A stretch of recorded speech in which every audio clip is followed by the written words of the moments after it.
We've worked our way through the recession, the property markets are moving on, and more Australians are looking at getting into property. So today I want to share 3 segments with you that will help you become a more successful investor. Firstly, I'm going to talk about 6 learning fees I don't want you to pay. These are costs that investors and home buyers have paid to the market or marketers or spruikers, and if you can avoid paying them, there'll be more money in your pocket.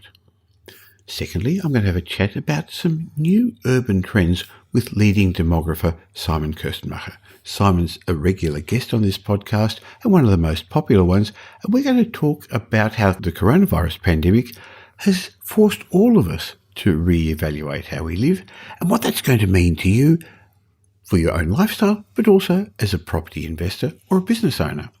And then lastly, in my mindset moment, I'm going to talk to you a bit about what I believe success is, and just as importantly, what success isn't. So welcome to today's episode of the Michael Yardney podcast.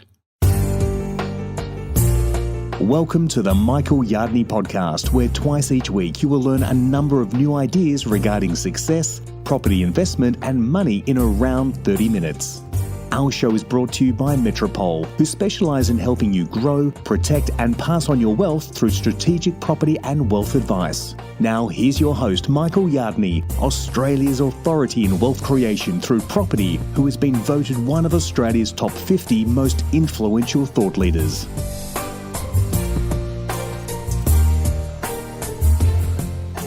You've heard me say it before. Property investing may be simple, but it's not easy. And it's not a play on words, because many investors end up paying a huge learning fee, one that they didn't expect. You see, many novice investors think, or are often led to believe, that bricks and mortar is safe and it's an easy investment, but they find out the hard way, and often the expensive way, that property investment success isn't so easy. They pay a huge learning fee either to the market or sometimes to a property marketer or to a spruiker. So I'd like to have a look at 6 learning fees I've seen investors pay, because once you understand these, hopefully you won't have to. In other words, you'll have more money for your investments. The first learning fee I'd like to discuss with you is the oops, I bought the wrong property learning fee. People buy a new home to live in, but in a short time, it just doesn't feel right. Or they buy an investment property and they realise it's a dud. Did you know that statistics show that 20% of people who buy an investment property sell up in the first 2 years, and 50% sell up their investment property in the first 5 years? So, if you decide to sell up in the first year or 2, regardless of what price you sell the property for, remember there's all those costs of buying and selling. There's no way you can be ahead. There's the stamp duty that you paid for, the legal fees when you buy, when you sell, the selling agent's commission, the marketing costs. And of course, if it's your home, moving twice in quick succession is a real pain as well. That means your learning fee is likely to be tens of thousands of dollars, potentially even into 6 figures when you take into account the lost opportunity cost. So the first learning mistake people make is, oops, I bought the wrong property. The second learning fee I've seen people make is the no capital growth learning fee. This is the fee you pay when you buy an investment with poor capital growth because it's either in the wrong city, the wrong suburb, or even in the wrong street. Perhaps it grows, 2 or 3%, but when buying a property that could have maybe achieved 6 or 7% growth, look at the huge difference that the capital growth and the rental growth would be buying the right property. That small difference in the first year or 2 doesn't seem like much, but over the years it adds up so that your learning fee easily goes into the hundreds of thousands of dollars. The third learning fee some people unfortunately learn is the renovation reality learning fee. This is the learning fee that you've got to pay when you realise that renovations are hard work. They're nowhere near as easy as on those reality TV shows or some of the property blogs would suggest. Perhaps you bought a property that needs significant renovation in order of, 10% of the purchase price. But then when you add up all the other costs, things you didn't expect and the project ran over time, it increases your holding costs substantially. You could end up sinking up to 20% of the purchase price into your renovation, and all of a sudden you land in overcapitalised territory. This learning fee could easily cost you tens and tens of thousands of dollars, as well as the waiting period for many years as you wait for the market to improve enough to get your money back. The fourth learning fee I've seen people unfortunately pay is the "I've got eaten by a shark" learning fee. Here we have Sam and Susan, a couple of 25-year-olds who charge off to one of those investment property seminars when they were able to be run in the old days. Today they're webinars that promise they'll make you $1 million in 6 months. Instead, our bright young things end up knee-deep in cash flow tables, bank documents and signed investment contracts that result in them buying an off-the-plan, out-of-town, so-called whiz-bang property, growing at a miserable 1% or so per annum over the next 10 years. Boy, have I seen that happen over and over again. The learning fee in this scenario is especially scary, as that shark advice could end up being a millstone around their neck for many years. Because they've bought a dud property, because they got eaten by a shark, because they got sucked in by a property spruiker or marketer, that takes them out of the market. It doesn't allow them to buy their next property. And the other thing is often they can't offload those properties without making a significant loss. Remember, a lot of investors buy their first property because they believe they're going to get depreciation allowance, good tax benefits, but that only comes with a new property. So if they try to sell their property in one of those new estates where all the houses look the same, or in one of those high-rise buildings where all the apartments look the same, but it's now an established property, investors are not going to pay anywhere near as much because they're not going to get the depreciation allowance, and owner-occupiers don't want to live there either. So the "I got eaten by a shark" learning fee keeps lots of people out of the market. In other words, they never get past their first investment property. But I've spoken to you about that before. Close to 90% of investors never get past their first or second property. 70-something% of investors never get past their first property because they pay one of these learning fees. The fifth learning fee you better watch out for is the "buying with emotion" learning fee. You end up paying for this in two ways. First of all, when you fall in love with a property, you often overpay. Now, while that may be allowed if it's your home, it's a big mistake for property investors. But the second way you pay this fee is when you miss out on an opportunity because you've got unrealistic expectations of what a property price should actually be and offer well below the acceptable market price. See, our markets have moved on. Well-located properties in the current market are not selling at bargains. There's a shortage of good properties and lots of people are moving into the market at the moment, owner-occupiers, first home buyers and investors, knowing that the market's moved on. We've gotten through the pandemic, that we've gotten through the recession. But some people have got unrealistic expectations, especially when emotions get in the way. And then they get angry with the vendors. They think the vendors are being greedy.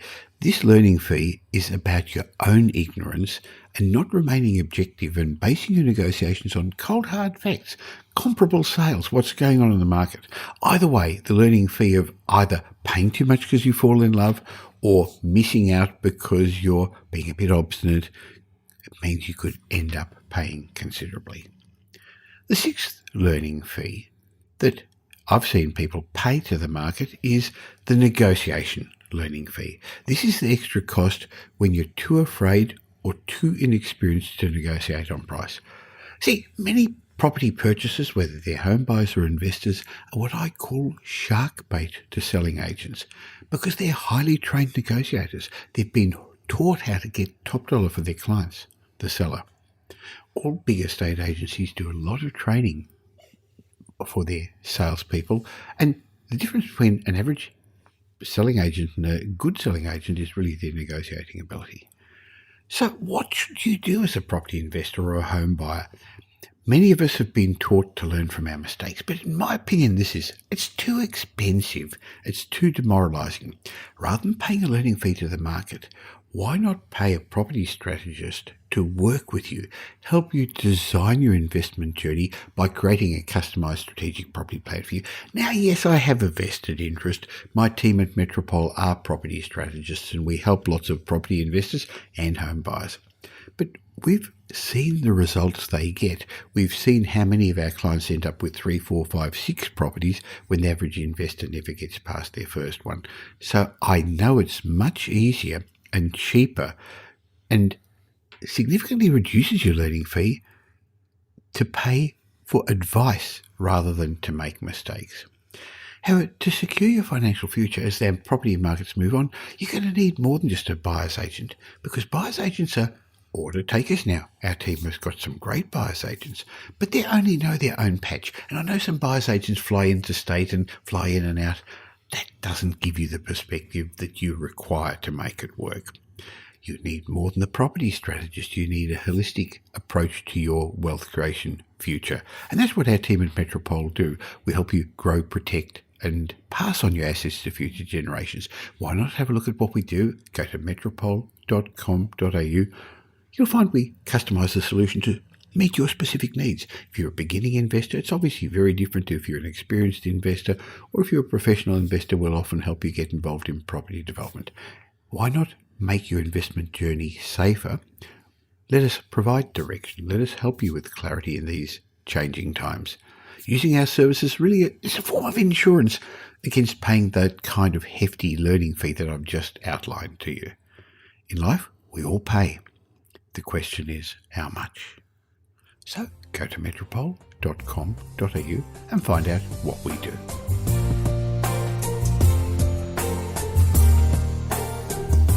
The coronavirus pandemic has forced all Australians to reevaluate how we live our lives. Offices are shut, lockdowns are still in place in some areas, and people are now working from home more than ever. Gone are the days when home was simply a place we rest our head and enjoy some downtime between work and our social lives. The coronavirus social distancing has put an end to the life we once knew. So if social distancing and COVID environment has taught us anything, it's taught us the importance of neighbourhood. So in today's episode of the Michael Yardney podcast, I'm going to chat with Simon Kuestenmacher about some important urban trends that all property investors and all business people need to understand. Simon's Director of Research at the Demographics Group, a columnist in The Australian, and he's being globally recognised as a rising star in the field of data management and insights. And, of course, he's a regular guest on my podcast. Welcome, Simon. Thank you for having me. Now, Simon, the world's a crazy place, and COVID has changed it immeasurably. Now, some people say possibly forever. Like most huge societal and political shifts, some of these changes will inevitably be reflected in our property markets. Priorities are likely to change. Some buyers are willing to pay more for properties, I guess, with what I'd like to call pandemic appeal.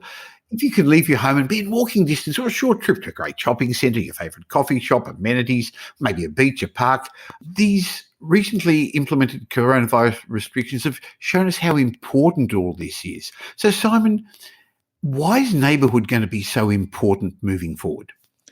Well, of course, where we live has always been important. The location credo didn't come from nowhere. But now that we live in a pandemic world with less international travel, with more people working from home, with us spending more time at home or near home, we're naturally seeking activities in walking distance, in the famous 20-minute radius around our house. And on top of all of these trends comes the natural demographic profile of Australia that we're in. We have a relative share of young people in the 20s and 30s that live in apartments and that spend time outside of the home, because apartments aren't meant to use for the socializing, to use for exercise. That big share of the population that is currently doing this is going to shift over the next 10 years as those young people actually move away from apartments, move away from the inner city, move to suburbia where the 3-4 bedroom homes are available. And then they will seek all the comforts that they had in walking distance in the inner city. They will seek this at their new suburban destinations as well. And so suburbia or the regional centers, wherever the young people move to get to the larger homes, they will need to adjust the neighborhoods. And this will be a large driver, not just for property development, but also for urban planning over the next decade or so. Well, you've brought up a couple of concepts that I'd like to explore as we chat. One is the 20-minute neighbourhood, and the other one is the importance of what we'll call the third place, which is actually a urban development term that's been coined by Ray Oldenburg, and it refers to that place where people spend time between their first place, their home, and the second place, the workplace. And as you said, the homes today for a lot of us aren't designed to do a lot of entertaining. So that's where we go to the restaurants, the bars, the gyms, the houses of worship, even the barbershop, which I missed for a period of time. So you're right, neighbourhood and that third place, we've realised how important it is. So the 20-minute neighbourhood's an urban planning concept. It's nothing new. And where you and I live, Melbourne, they've been talking about it for a while. Maybe you could explain a bit about what are the features of a 20-minute neighbourhood. So the general idea with the 20-minute neighborhood is that you take your home is at the center of the 20-minute circle that you draw around your home. And the idea is that within this circle, this radius of 20 minutes, you have all the major functions of your life available. That really just means a short commute, a short walk or drive or bike trip to your local shop, barber, kindergarten, and all those things that you do. This, of course, also includes access to greenery, to outdoor space, to a public pool, for example. All of these things are encompassed by the concept of the 20-minute city, and it stands in contrast to a highly centralized city where you have all the functions in the city center, and then you essentially have dormitory suburbs far away from the city center that people need to commute in and out of to do all the functions of their life in the inner city. And it is a almost European concept, if you will, to have everything close by, simply because European cities were largely built up in a time before cars, where everything was within 20 minutes just by default. Yeah, when I learned about this concept a while ago, I recognised that's exactly what the European cities I've been lucky enough to visit have got. And many of of Australia's capital city suburbs, the middle ring suburbs, the inner ring suburbs, already meet a 20-minute neighbourhood test. However, very few of the outer ones do. I think it's going to be harder for them because they need more density, but they also need more diversity, don't they, Simon? And we do have the idea that lots of the outer suburbs that we developed over the last 10 years are essentially dormitory suburbs, where there are not all the functions that you might want in your life are available. So you might have a local Coles or Woolies nearby. Maybe you have some sort of playground nearby, but that's about it. Have you enough libraries, pools, sporting clubs, all those things that you actually do want? Is your whole life contained in the 20 minutes? It doesn't mean that you're not leaving your 20-minute radius occasionally to go to the footy, to go to the museum or the ballet or whatever you do. But it means that overall, you have a localized city where you're very proud of your local neighborhood. And you're quite familiar with the local nice cafes that you go to, with the local butcher, the local greengrocers.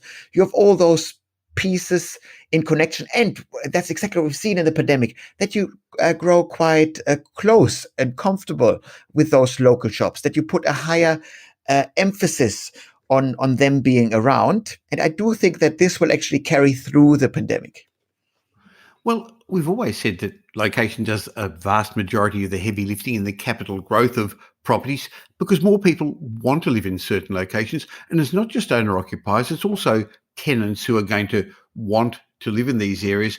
So I can see the trend's only going to grow more, the gap between those lifestyle locations, those 20-minute neighbourhoods, and the others, the outer ones, the gap's going to grow wider.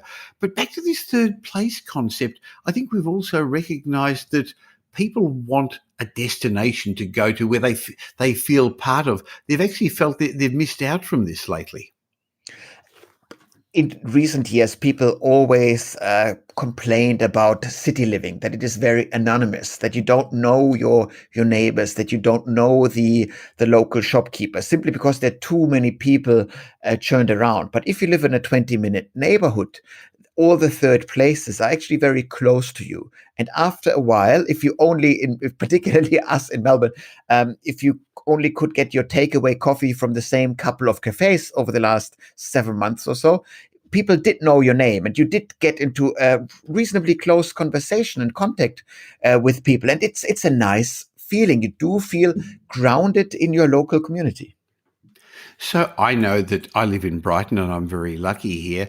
And sure, it's one of the more expensive suburbs in Melbourne, but it's within easy travel of the best strip shopping centres. There's gyms there, there's picture theatres, multi-screen picture theatres, not that we can go, the famous beach boxes, but it's a become a destination for a lot of people that potential owner occupiers, tenants want as well. And I think these sort of place locations, these destination locations, these aspirational locations are going to pick up. Think, I don't know, Collingwood, Fitzroy, Elwood in Melbourne, Bondi, Surrey Hills, Darlinghurst in Sydney, Tenerife, New Farm in Brisbane, Braddon in ACT. People are going to want to be seen in those places too, aren't they, Simon? Oh, these are the desirable locations. There are certain locations that carry a certain reputation with them that you want, and there will be plenty of surprise suburbs if you really take a close look at the data. We have all the luxuries that the famous examples that you just mentioned feature, but they're not as well known. So if you are a property picker, these will be the places that you go to. What are highly walkable neighborhoods that are not as expensive as of yet, for example, and that have the specific pandemic appeal, as you said, where you have large enough homes? Because if certain functions we will not have in third places, but we will draw back to the home. I'm thinking of simple stuff like, are people building garages that can be converted? Can my garage become my gym? That means, is my garage actually high enough that I can put a cross trainer in it, that I can do an overhead press with a barbell in my garage? All of those bizarre considerations that we didn't have on the radar a couple of months ago are all of a sudden probably adding to your property value. Sure. So when people decide to move, if they need to move, they are going to look for different things because this will be on our minds for some time yet, knowing that it could recur or other ones could. So are you really going to want to go into one of those buildings where you press the same lift buttons and share the same facilities as others?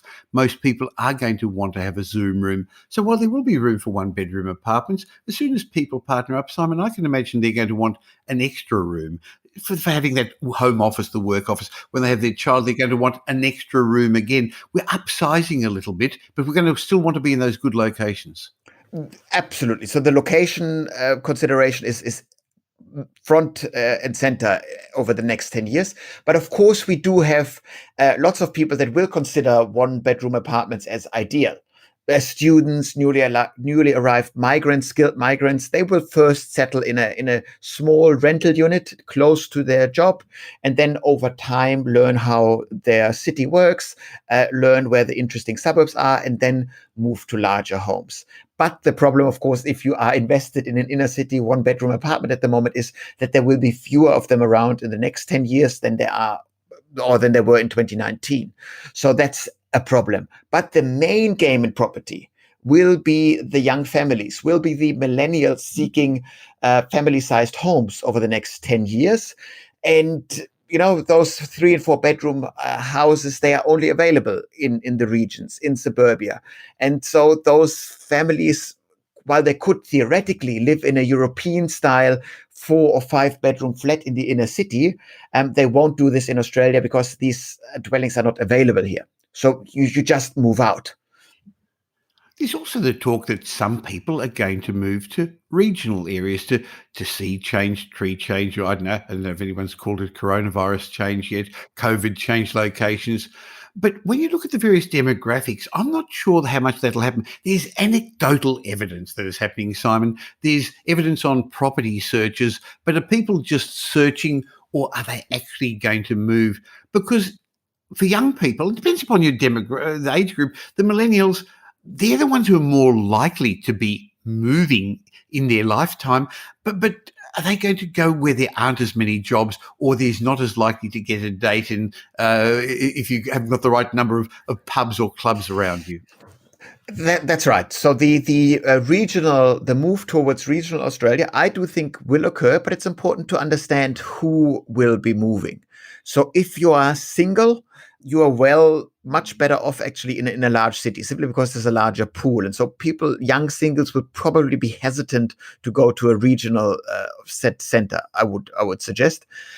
But the people that are most likely to go to a region, these are the young families where you already are partnered up, and particularly young families where the job might be a bit more mobile now, thanks to COVID, where we do actually can work from home at least 3 or 4 days per week. And maybe I'm willing to do an extreme commute for 1 or 2 days per week and just commute from Bendigo into the CBD for 1 or 2 days. Bite the bullet. Do this really annoying commute. I do think there's a market for this, but it will be then a market for the larger sized homes. So I would expect that Bendigo will see growth, particularly in the 3, 4 bedroom market rather than in the 1 or 2 bedroom market. Sure, that makes sense. Having said that, those locations, the Bendigos and the Central Coasts well, maybe not as much the Gold Coast or the Sunshine Coast, they don't have it's not as big a market and there's not as many established homes on the market. And that's going to hinder mobility if there aren't as many options. Correct. And when we're talking about a regional population boom, we're not saying Bendigo will grow at the rate of 100,000 people that Melbourne was used to grow at. But we're talking about a significant uptick compared to 2019, which throws the markets in regional centers around a bit, simply because you need to add to the housing stock and you need to add the right housing stock, because most likely you'll have inner city folks on reasonably high incomes coming who can actually afford the upper end of a regional market. Oh, yes, there'll be some change left over if you do that as well. Having said that, I think at times of uncertainty, people become more resistant to change, less likely to move because there's still the certainty of where you are.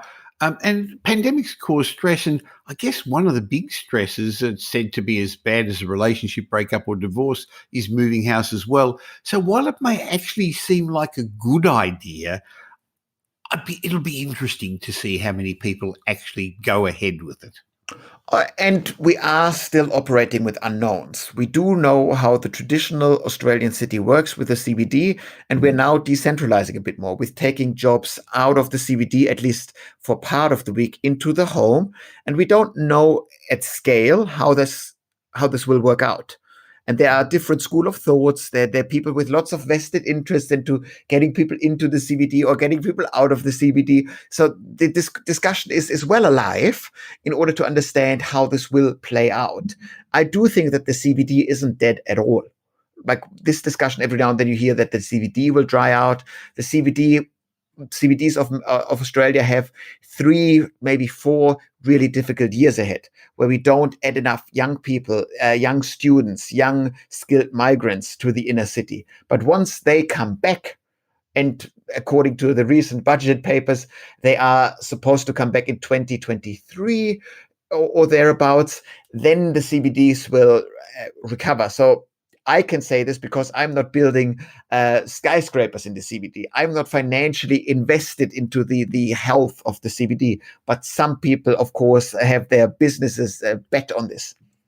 Sure. So it's not just the accommodation there, but then what happens to the hairdressers and the cafes and the gyms and others in the CBD if there's not as many people as well? So I see it's still going back more to the suburbs. That's where we started. So the neighbourhood and your suburb is going to be very important. Walkability was always a big factor as well. You know, that all suburbs have now got a walk score and all locations within suburbs have. I can see having a high walk score, having access to many things is also going to be high on the list of people's requirements moving forward. I'm actually certain that more and more people will look at these type of maps, those walk score maps, before buying a home, simply because you want to make sure that your house is livable of sorts. And a walk score is a reasonably good proxy data set in order to understand how livable your neighborhood is. Sure. But again, with neighbourhood, we talked about schools, we talked about others moving to regional Australia. You won't have as much of a choice of schools when you're talking about the school age people that you were talking about. And I think if you're again talking about who may or may not move to regional Australia, I can't see older people as much. They're still going to want to be close to where their children are, their grandchildren are, and they're not being as affected by COVID either. So the ones who've been most affected tend to, as we've discussed in previous chats, been the younger ones, the millennials, and in general also they've been the tenants. So maybe there won't be as big a move of owner occupiers, but it'll be interesting to see the trend that's moving forward. Yet I would not expect too many owner-occupiers being too keen to sell at the moment. If you just come out of a couple of boom years and you will now have, a bit of a lower market for a couple of years, and you can hold off with your sale, I think many people will choose to hold. It's of course everybody is betting whether their area might decline permanently, and then it's better to sell sooner rather than later. But I think overall, particularly older people that are not needing the money right now will actually stay put where they are and then let the market recover, and in the mid to late 20s potentially sell. But we do know that baby boomers, who are of course to a large degree empty nesters at the moment, occupying houses in middle Australia, in the middle suburbs, that they are not downsizing at scale. That baby boomers tend to downsize once the home becomes a physical hazard, once it becomes just impractical to live in the house, then they downshift. But baby boomers are still too young, too healthy, too fit, too full of life to actually consider downshifting just yet. So the baby boomer downshifting movement, that will occur in the 2030s. It won't occur in the next decade. So in summary, neighbourhood's always been important, but it's probably going to be more important moving forward. The idea of a 20-minute neighbourhood is exciting for many people. The concept of a place, having a third place where you can enjoy yourself outside your home, where you feel part of the community, is going to be more important as well. And this will be one of the trends, or a couple of the trends, that are going to affect our property markets. And I guess also for business people, because if you're going to open up a business, Simon, you'd rather be where all these people are going to be. That's correct. And if you think about it, for every coffee that is not being consumed in the CBD, in the city center, quite likely there is a coffee going to be consumed in the outer suburbs, or at the very least, people will buy a bag of coffee beans at their local Coles or deli. Well, it'll be interesting as we keep having our chats to see how these trends work out. Thank you so much for your time today, Simon. Oh, my pleasure.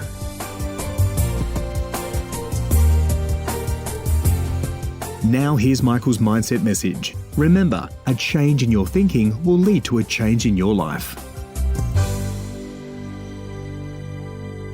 Today, in our mindset message, I'd like to discuss with you what success looks like. Now, it's fair to say we're living in interesting times, isn't it? And if you're following people on social media, you're seeing them making success, creating success, launching lucrative careers through YouTube, video platforms, Instagram. They're getting thousands of social media followers, aren't they?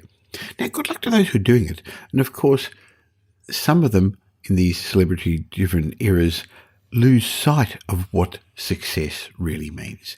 You see, instant success is easier to achieve than long-lasting success. And the last thing you want is a flash-in-the-pan success story.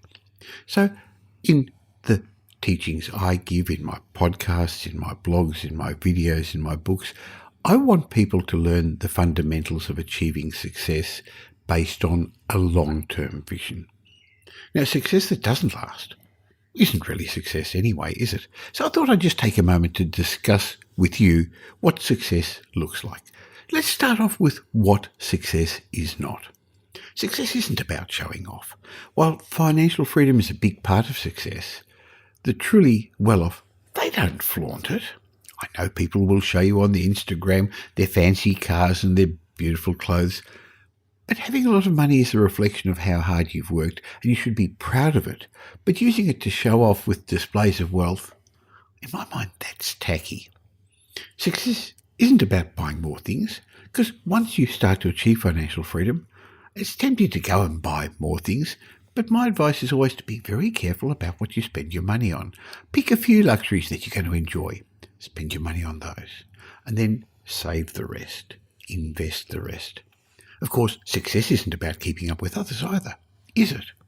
One of the main barriers of financial freedom I've found is the tendency to want to keep up with the Joneses. We start earning a bit more money, so we move into a higher wealth echelon. We get nicer cars, we get fancier appliances. In the old days, you'd go on fancier holidays. That's hard to do at the moment, isn't it? But we keep up with wealthy friends, and that's expensive.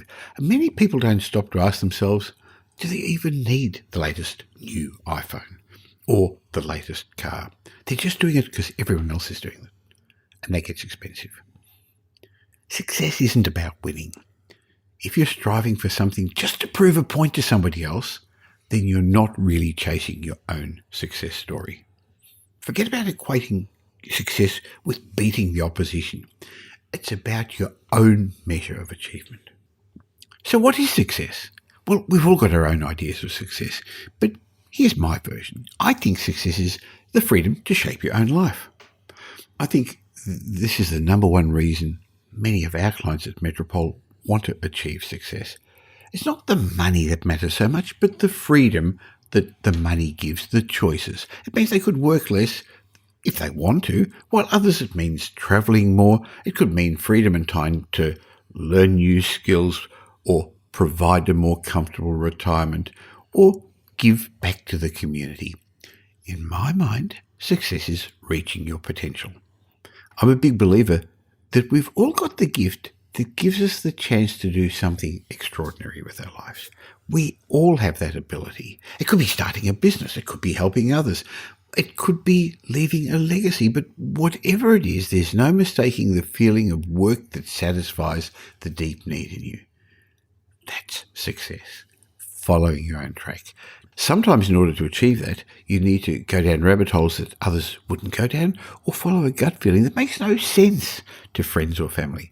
Success is the courage to listen to those instincts and follow your own path, to overcome adversity. Often we don't give ourselves credit for how far we've come and the hurdles we've jumped over. You may not have achieved all your goals yet. Let's be honest, who has? But overcoming adversity or surviving tough situations, surviving 2020, hey, that's definitely a measure of success. Your relationship with others is a good measure of your success. There's no point in amassing a fortune if you step on so many people along the way that you haven't got friends or family left talking to you. In my mind, good relationships with your family, your spouse, your clients all stem from the same ability, that is to maintain healthy relationships. It's what psychologists call high EQ, not IQ, but emotional quotient. It's that underrated trait. Success also is investing in the future. Successful don't just spend their money, they invest it. They reinvest it. They realise that to spend money on assets that appreciate, such as expensive cars, rather than things that appreciate, such as residential property, that's self-defeating. Success is about planning for your future. So to summarise, success isn't about how much money you've got in the bank. I know that's a cliche, but it's a good one. It's not to say that money isn't important. It is. Money is important in those areas of life where it's important, and it's not at all important in other areas of your life. Now, sure, any problem that money can solve isn't a problem, so money is important. But the point I'm trying to make is use the money to give you the freedom that you want in life rather than as a status symbol. Then you'll be successful. Well, we covered a lot in today's show. I taught you some learning fees that you should avoid paying so you've got more money left to invest. Simon Kuestenmacher and I discussed some urban trends that are going to be important if you want to become a successful property investor. And in my mindset message, I mentioned a bit about success to you. And if you got some benefit from this, I'd really appreciate it if you helped somebody else, because my aim is to help as many people as possible become financially fluent, become financially independent. So share the information in this show through either using the share button or tell somebody about the Michael Yardney podcast. Of course, you can always tell the world by leaving a review on iTunes, Stitcher, wherever you listen to this, Spotify. And if I read it out, as I'm about to read one out at the moment, and you email me, michael@metropole.com.au, I'd love to gift you one of my books by a way of saying thank you. So Harlequin72 just recently left a review saying, "Great ways to start the week. Thank you, Michael, for your regular podcast. Tuesdays and Thursdays are my favourite day of the week because of your podcast." Well, thank you. It's one of my favourite parts of the week when I record these podcasts. But you can catch it in between these twice-a-week podcasts on social media. Just look for Michael Yardney. And there's also a new private Facebook group where I regularly put information every day where you can get some exclusive information. Have a look for the Property Update Facebook group on Facebook. Ask to join, and we'd love to have you as part of the community. I'll be back again twice a week. In the meantime, have a great week. Make it a great week. Thanks for listening to this episode of the Michael Yardney podcast, which was brought to you by Metropole, who help their clients grow, protect, and pass on their wealth through strategic property and wealth advice. If you like what you heard and don't already subscribe, you'll find us on iTunes or on your favourite Android app as the Michael Yardney podcast. Watch out for our next show, which comes to you twice a week, and you'll learn some new ideas about property investment, success, and money in around 30 minutes. To get more of Michael's thoughts, go across to www.propertyupdate.com.au and sign up for his daily morning briefing, and you'll hear from not only Michael but a group of leading property success and money experts. And just a reminder that the information you heard in this show today is general educational advice and not specific investment advice, as we don't know your personal circumstances. If you're looking for specific advice, why not ask the team at Metropole to help you?